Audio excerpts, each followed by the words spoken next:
सुरुवातीला बिनविरोध होईल अशी वाटणारी राहुरी विधानसभा मतदारसंघातली पोटनिवडणूक दिवसेंदिवस अत्यंत चुरशीची होताना पाहायला मिळते। कारण या निवडणुकीमध्ये आतापर्यंत 32 नेत्यांनी उमेदवारी अर्ज दाखल केलेला आहे आणि त्याच्यामध्ये काँग्रेस पक्षाशी संबंधित किंवा काँग्रेस पक्षाचे पदाधिकारी असलेल्या 6 नेत्यांनी उमेदवारी अर्ज दाखल केलेला आहे।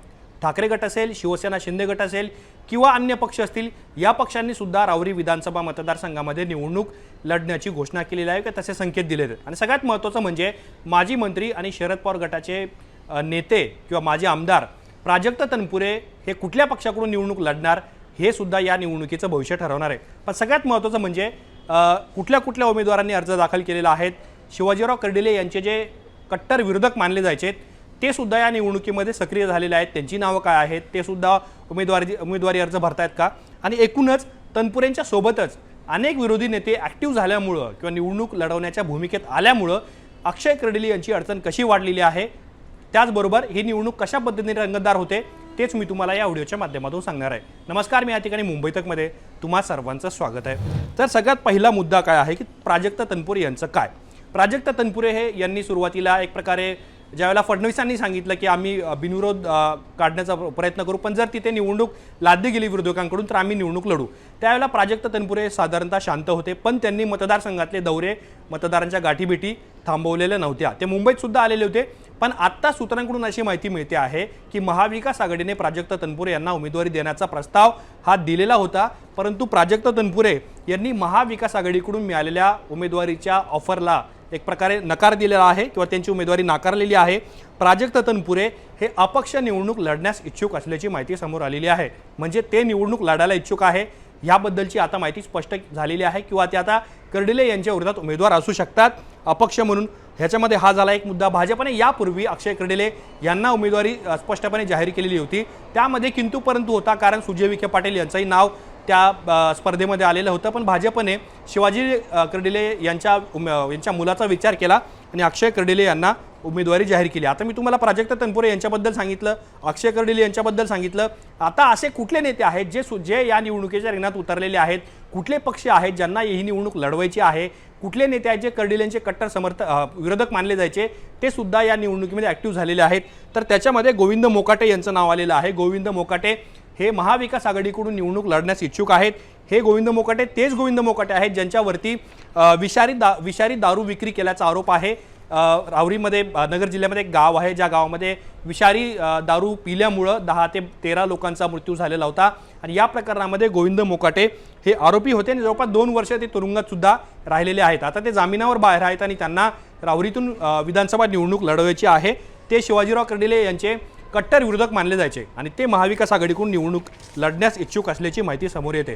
ज्या पद्धतीने मी तुम्हाला सांगितलं की काँग्रेसचे 6 नेते उमेदवारी अर्ज त्यांनी भरलेला आहे, हीच माहिती आता काँग्रेसचे प्रदेशाध्यक्ष हर्षवर्धन सपकाळ यांनी सुद्धा दिलेली आहे आणि त्यांच्या बोलण्यातून त्यांनी राहुरी विधानसभा मतदारसंघ लढण्याची घोषणा जवळपास केलेली आहे। त्यांनी काय म्हटलंय की आतापर्यंत 4 जणांनी मला उमेदवारी मागितलेली आहे, आम्ही त्या इच्छुकांच्या ऑनलाईन मुलाखती सुद्धा घेतल्या आहेत आणि येत्या 2 ते 3 दिवसामध्ये आम्ही राहुरीची पोटनिवडणूक लढण्याबद्दलची भूमिका स्पष्ट करू। अगदी हेच विधान त्यांनी बारामती पोटनिवडणुकीबद्दल सुद्धा केलेलं आहे। आता सगळ्यात महत्त्वाचं याच्यामध्ये निवडणूक लढवण्यासाठी केवळ विरोधी पक्षच आग्रही नाही आहेत, तर सत्तेमध्ये असलेली शिवसेना सुद्धा या निवडणुकीच्या रिंगणात उतरण्याची शक्यता आहे। कारण शिवसेनेचे 2 नेत्यांनी सुद्धा शिवसेनेच्या वरिष्ठ नेत्यांना उमेदवारी मागितल्याची माहिती समोर आलेली आहे। त्याच्यामध्ये शिवसेनेकडून राजेंद्र शेठ हे पोटनिवडणूक लढण्याची इच्छा त्यांनी व्यक्त केलेली आहे। त्याचबरोबर रवी मोरे यांनी सुद्धा पक्षाला उमेदवारीबद्दल विचारणा केल्याची माहिती सूत्रांकडून समोर आलेली आहे। म्हणजे राजेंद्र शेठ आणि रवी मोरे हे 2 उमेदवार शिवसेनेकडून लढण्याची शक्यता आहे किंवा जर शिवसेनेने उमेदवारी दिली, एकनाथ शिंदेंनी त्यांना संमती दिली तर तशी फाईट आपल्याला तिथे पाहायला मिळू शकते। सगळ्यात महत्त्वाचा मुद्दा याच्यामध्ये काय आहे की या निवडणुकीच्या निमित्ताने महाविकास आघाडीमध्ये सुद्धा फूट पडल्याचं पाहायला मिळतंय। एकीकडे सूत्रांकडून माहिती आली आहे की प्राजक्त तनपुरे यांनी महाविकास आघाडीची उमेदवारी नाकारलेली आहे, मग काँग्रेसने वेगळा पर्याय चाचपडायला सुरुवात केली आहे, त्यांनी सुद्धा उमेदवारांची शोधाशोध म्हणूयात किंवा ऑनलाईन मुलाखती घेतलेल्या आहेत आणि 2 दिवसांमध्ये निर्णय जाहीर करू ते म्हणतात।